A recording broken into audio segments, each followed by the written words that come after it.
यह है सृष्टि रचना ज्ञान गंगा पुस्तक की पेज नंबर 52 और यहाँ लिखा है पवित्र बाइबल तथा पवित्र कुरान शरीफ में सृष्टि रचना का प्रमाण।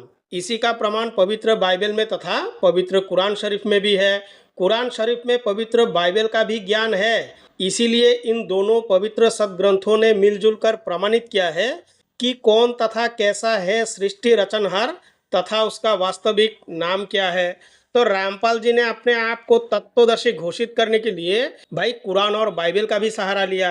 तो आगे यहाँ बाइबल की उत्पत्ति का रेफरेंस देके रामपाल जी ने लिखा है, प्राणी और मनुष्य अन्य प्राणियों की रचना करके फिर परमेश्वर ने कहा, हम मनुष्य को अपने स्वरूप के अनुसार अपने समानता में बनाए जो सर्व प्राणियों को काबू करेगा।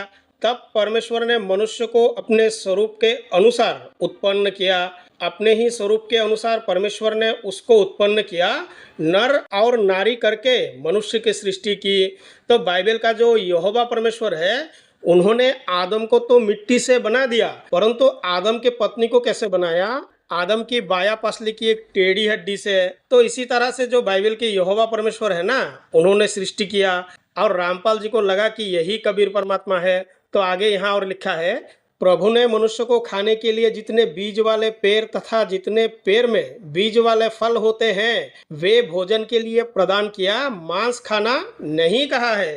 तो बाइबल के जो यहोवा परमेश्वर है ना, उन्होंने मांस खाने के लिए बिल्कुल ही नहीं कहा। तो मैं ये दिखाऊंगा कि भाई मांस खाना बाइबल में लिखा है और रामपाल जी ने समाज को गुमराह करने के लिए बाइबल का रेफरेंस देके कहा यहाँ मांस खाने की बात नहीं है। तो आइए मैं दिखाता हूँ।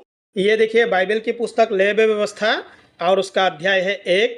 यहोवा ने मिलाप वाले तंबू से मूसा को बुलाकर उससे कहा, इजराइलियों से कहो कि तुम में से यदि कोई मनुष्य यहोवा के लिए पशु का चढ़ावा चढ़ाए तो उसका बलि पशु गाय बैल भेड़ बकरियों में से एक का हो। यदि वो गाय बैल में से होम बलि करे तो निर्दोष नर मिलाप वाले तंबू के द्वार पर चढ़ाए कि यहोवा उसे ग्रहण करे।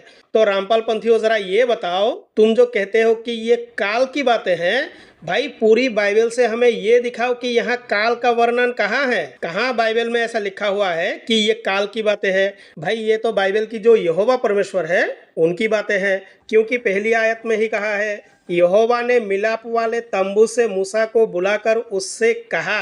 तो तुम कैसे प्रमाण करोगे कि ये काल ने कहा? भाई ये पुस्तक है इजराइल देश का और इस पुस्तक से रामपाल जी को चाहिए कबीर परमात्मा। भगवान गीता में कहते हैं, पृथ्वी जल अग्नि वायु आकाश मन बुद्धि और अहंकार भी इस प्रकार ये 8 प्रकार से विभाजित मेरी प्रकृति है। ये 8 प्रकार के भेद वाली तो अपरा अर्थात मेरी जड़ प्रकृति है। और हे महाबाहो, इससे दूसरे को जिससे ये संपूर्ण जगत धारण किया जाता है, मेरी जीव रूपा परा अर्थात चेतन प्रकृति जान। तो रामपाल जी ने हमारे ग्रंथों को पढ़ा ही नहीं और अब्राहमिक रिलीजन की पुस्तक कुरान और बाइबल से भी अपने आप को तत्वदर्शी घोषित कर लिया। भाई रामपाल जी को कबीर परमात्मा दिखाई देता है बाइबल में, कबीर परमात्मा दिखाई देता है कुरान में। पूरी की पूरी पुस्तक चाहे कुरान हो या बाइबल हो, वहाँ कबीर परमात्मा है ही नहीं। तो बंधुओं, वीडियो को लाइक करें, शेयर करें और हमारे चैनल को ज़रूर सब्सक्राइब करें।